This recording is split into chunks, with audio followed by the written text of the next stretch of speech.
Les chiffres sont sans appel. Entre le 27 octobre et le 2 novembre, pas moins de 24 morts et 3280 blessés dans les rues marocaines.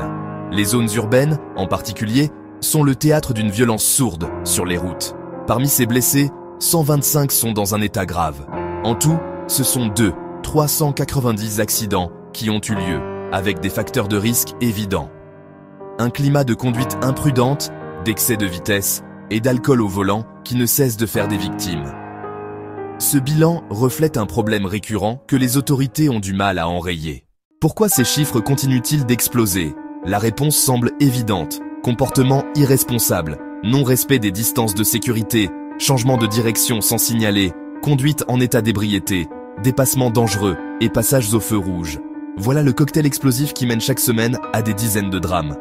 Les piétons ne sont pas exempts de responsabilité, puisque l'inadvertance sur la route se révèle aussi un facteur déterminant.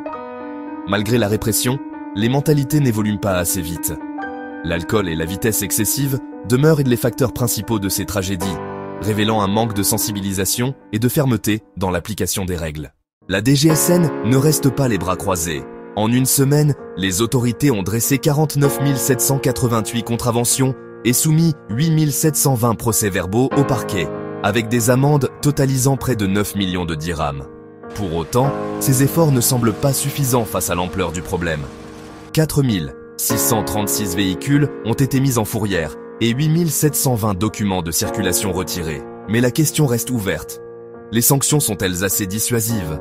Les contrôles se multiplient, mais les infractions aussi. Une réforme du code de la route et une application plus stricte des lois sont des mesures urgentes. Mais au-delà de la répression, il faut peut-être agir sur les mentalités.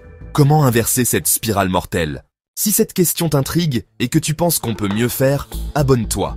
D'autres sujets sur la sécurité routière arrivent très vite.